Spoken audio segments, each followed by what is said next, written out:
This is division practice number 1. If you have the companion assignment that goes with it, then this will give you help on the first 3 problems. If you do not, then you will still get a little bit of extra practice on 3 problems. So we are going to go ahead and start on number 1. And this is going to be 8,712 divided by 99. Bar's a little ugly there. There we go. It's a little better. Alright, so on this one we have a couple of options as we have discussed in class. One option is that off to the side I can list off the factors of 99 up to whatever number that I need. However, since 99 very easily rounds up to 100, I mean it's literally just one away from 100, then estimating on this problem should be pretty simple. So let's go ahead and get started. So we're going to look at how many times 99 goes into, and we're just going to start at our left and work to the right. 99 does not go into 8, so I continue to the right. Does not go into 87, still a little bit too big. Will go into 871. Now I don't have to mentally think how many times will 99 go into 871.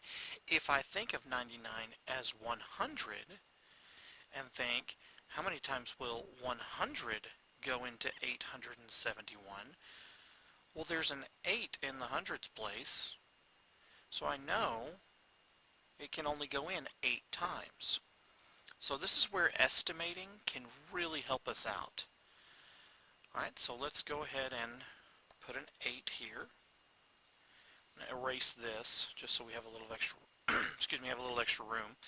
Now, when you're multiplying in a division problem, it is okay to off to the side multiply 99 times 8. You can do that. The other thing you can do is you can multiply within the problem.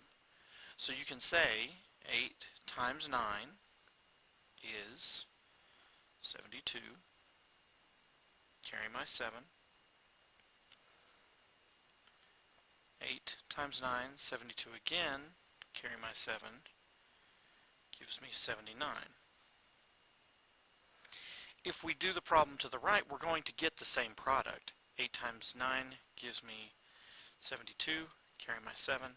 8 times 9 gives me 72. Plus 7 gives me 79. So I'm going to get the same product either way. And if I multiply within the division problem, then I've just got less writing around the problem, which sometimes can be helpful, especially if your workspace is a little bit limited. But you're still okay to do this. Please don't misunderstand. I'm not encouraging you not to do this if you want to. I'm just saying if you can get good at multiplying within the division problem itself, that's just going to save you some workspace on your paper. Okay? All right, let's go ahead and continue on. Subtraction now. We're going to borrow from our 7 here, making this 1 and 11. 11 minus 2 gives us 9. I need to borrow now from my 8, making it a 7, which will make this a 16. 16 minus 9 gives me 7. And then I've got 7 minus 7, which gives me 0. Now, I've noticed a lot of students writing a 0 here, and that's okay. You can. But we don't have to. Because really, once we get to this point, I mean, writing zeros to the left doesn't really do anything. It doesn't add any value, so it doesn't change the value. Alright, next I'm going to pull down my 2. And I'm going to have 792. Now, this number seems familiar. Oh yeah, that's because it's the product that we just figured out from 99 times 8. So once again, how many times does 99 go into 792? It's going to go in 8 times. We already know that 8 times 99 is 792. So I'm going to get, let's try that again. So I'm going to get a remainder of 0.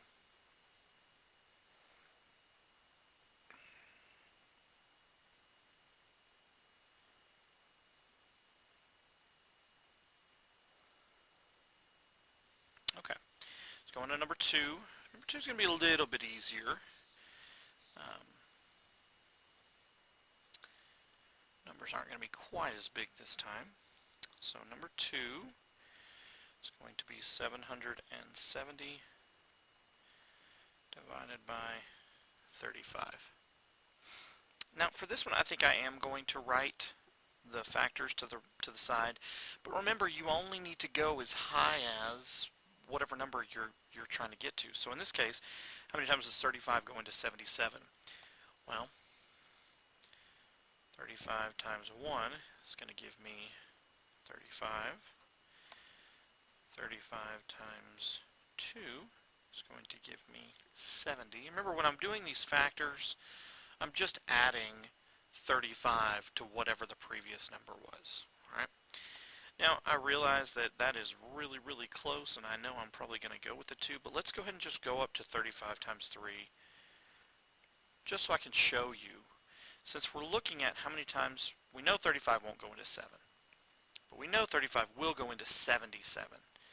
So when I'm looking at, okay, how many times will 35 go into 77, I'm going to look at my factors, and I'm going to find the biggest one that doesn't go over. And so that's going to be right here with my 35 times 2 equaling 70. So I put a 2 over here.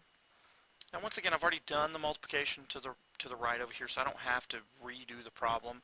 But I do want to show you once again, I just want to model for you how to do your multiplication within the problem. Okay, so 2 times 5 gives me 10, carry my 1. 2 times 3 gives me 6, plus 1 gives me 7. So I know the product's the same here as we're getting over here, but again, I just want you to try to do the multiplication within the division problem. That's going to reduce the amount of scratch work you have on the side. It's going to make your paper look a little cleaner, just so that you don't have so much clutter. All right. 7 minus 0 is 7. 7 minus 7 is 0, but I don't need to mess with that 0 unless I just really, really want to. I'm going to pull down the 0 here, and once again, we find a familiar number. And I'm going to give you guys some harder practice problems. It's a little too easy. So we already know that 35 goes into 70 2 times, because that's what we did just previously on our previous step. And once again, I'm going to end up with no remainder.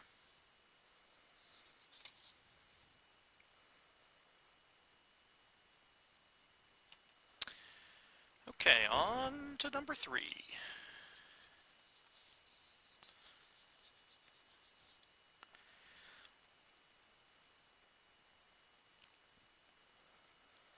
And number 3, we're going to have 6,150 divided by 75. Now, I am going to go ahead and, depending on how good your mental math is, you might be able to factor this up in your head. And this is what I mean by that. So that we know that 75 times 2 is going to give us 150. So 75 times 2 is 150. So if I count by 2's, and again, if I'm melting your brain here, then, you know, just kind of turn your brain off until I start writing again. But since I'm doing the mental math, I don't want to actually write it down. If I do 75 times 2, that's 150. Well, if I double that, then that means 150 goes up to 300. Well, 300 is just 75 times 4. Now, again, if you got that, then this next part's going to be pretty easy. If that melted your brain too much, don't stress, because I'm going to write it out here in a second. All right, so we can count by 150s, but instead of going up by 1 each time on my fingers, I'm going to go up by 2. All right, so here we go. 150, 300, 450, 600. So 8 times 75 is going to give us 600. Now let me show you by factoring that off to the side here. 75 times 1 gives us 75. 75 times 2 gives us 150. 75, oop, I did 72 times, here we go. 75 times 3 gives us 225. 75 by 4 gives us 300. Scoot up just a little bit so I have room. 75 times 5 gives us 375. 75 times 6 gives us 450. 75 times 7 gives us 525. And 75 times 8 gives us 600. But do you see how every second one I'm jumping by 150? And for some people that's a little bit easier to do than to go up by 75. So I've got 150, 300, 450, 600. And I'm just jumping by factors of 2 each time. So I'm going 75 times 2, then by 4, then by 6, then by 8. Alright? So again, if that melted your brain a little bit, don't worry about it. That's just another little mental math thing that some of you will be able to do. And if not, that's why we write our factors off to the side. So 75 times 8 gives me 600, which is about as close to 615 as I'm going to get with 75 as my factor. So 75 goes into 615 8 times. We already know that 75 times 8 is 600. So we can go ahead and write the 600 here. Subtract. We're going to get 15 as our partial remainder.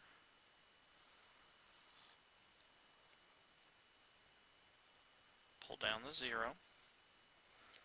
Now this is where writing out the factors to the right really comes in handy, because then I don't have to think real hard about how many times 75 go into 150, because I can just look, and here it is right here. 2 times. And I already know that 2 times 75 is 150. And so I get a remainder of 0. My numbers are a little off here. Didn't do a good job of doing it right over the correct place. Let's redo them over the correct place. There we go. That looks a little better.